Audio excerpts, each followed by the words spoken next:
Nous voici avec Sonia. Alors Sonia, tu as créé l'Escale. Pourquoi l'Escale ?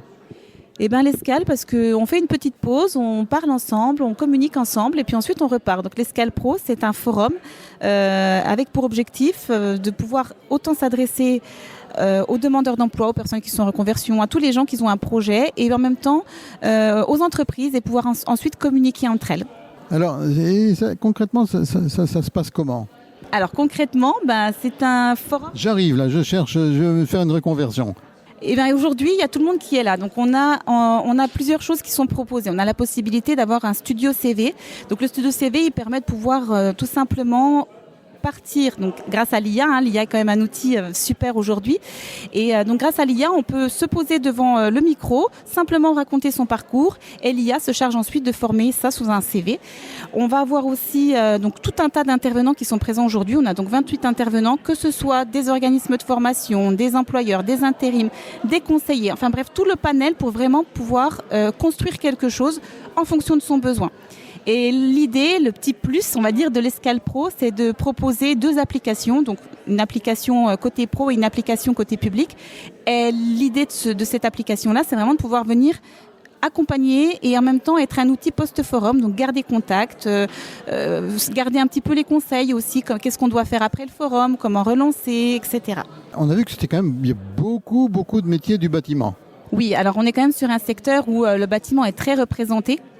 Donc effectivement, il y a beaucoup d'entreprises et du métier du bâtiment, mais pas que. On a des secteurs vraiment assez variés. On a l'ADMR qui est présent pour tout ce qui est service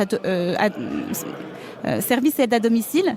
On va avoir de la vente, on a l'office de tourisme pour tout ce qui est plutôt touristique. Vraiment côté employeur, alors oui, on a beaucoup d'artisanat et de petites entreprises dans le bâtiment, mais pas que. Alors souvent, donc là, il y a des formations d'alternance. Qui pose un gros problème, c'est que très souvent c'est très difficile apparemment de trouver l'entreprise. Oui, effectivement, l'apprentissage ou l'alternance, elle a quand même une grosse difficulté, c'est de trouver l'entreprise. C'est aussi pour ça que ce genre d'événement, il est super intéressant parce qu'on est vraiment au contact de l'employeur, au contact de l'opportunité et du coup, ça permet de créer un lien direct déjà entre la personne qui demande et l'employeur, et puis pour l'employeur aussi de s'implanter dans le réseau, de se faire connaître. Ces événements-là, ils ont vraiment pour vocation d'être une vitrine pour toutes les personnes qui pourraient en avoir besoin, et du coup, pour l'alternance, effectivement, ça permet d'apporter quelques solutions. Alors pourquoi l'alternance c'est si difficile ? C'est pas intéressant pour l'entreprise ? Alors effectivement, l'alternance, ça représente quand même un coût pour l'entreprise. Donc faut garder en tête que les entreprises, elles ont 2 cartes, comme je dis souvent. Elles ont le temps et l'argent. Donc forcément, c'est 2 cartes qu'elles doivent toujours avoir en tête. Et malgré tout, ça reste quand même très intéressant pour l'entreprise. On ne peut pas dire que ça ne l'est pas, parce qu'elle va pouvoir avoir une personne qu'elle forme en interne et qui va devenir un salarié à part entière, qu'elle aura pu, entre guillemets, prendre sous son aile. Donc non, l'alternance, c'est très intéressant pour l'entreprise. Il y a quand même aussi des aides de l'État. Et puis, en diminution. Mais en diminution. Alors ça, malheureusement, on est quand même effectivement sur une période, depuis quand même quelques mois, qui voit un certain nombre de dispositifs se réduire, les aides au permis, l'apprentissage et même les financements de formation. Mais j'ose espérer, parce que je suis une naturelle optimiste, j'ose espérer qu'en fait ça va pas durer. Il y a eu beaucoup de vagues comme ça dans l'histoire, on va dire, au fil des années de la formation et de l'accompagnement, mais ça ne dure jamais très longtemps. Donc là, effectivement, il y a une grosse baisse, on peut le voir. C'est pour ça qu'il faut pas s'arrêter à ce qu'on voit aujourd'hui, et il faut quand même rester proactif et vraiment à l'affût de ce qui arrive, parce qu'en fait, il y a du mouvement très régulièrement. Alors, malgré tout, beaucoup de métiers vont disparaître, beaucoup de métiers qui sont là vont disparaître. Moi, les quelques métiers que j'ai pu faire sont tous morts aujourd'hui, ou quasiment morts, ou en voie de mort. Mais les choses vont changer. On n'a pas l'impression encore qu'ici, le virage se fait avec l'IA. Alors oui, effectivement, il y a quand même beaucoup de métiers qui sont amenés à évoluer. Et ça, c'est très important d'en prendre conscience. Il faut absolument que les employeurs, comme les personnes qui sont en recherche d'emploi, prennent la mesure de ce mouvement-là. L'IA, le numérique, la robotisation, ça fait accélérer énormément tout ce marché du travail. On a des frontières qui vont se rompre un petit peu. mais on reste des êtres humains et on apporte nos propres compétences. Et ça, c'est ce qu'il va falloir mettre en avant.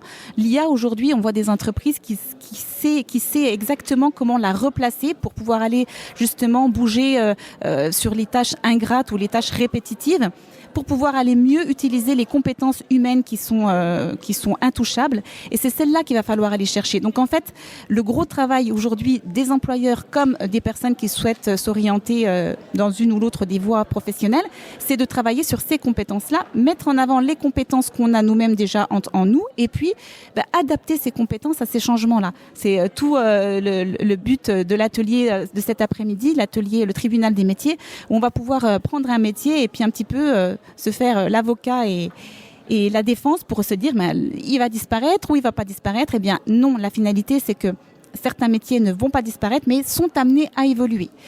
Donc il faut absolument prendre cette vague et l'accepter et faire ce qu'il faut pour pouvoir s'y adapter. Peut-être, mais malgré tout, s'y adapter, il y a aussi de nouveaux métiers qui doivent se créer. Bon, là, j'en ai pas vu.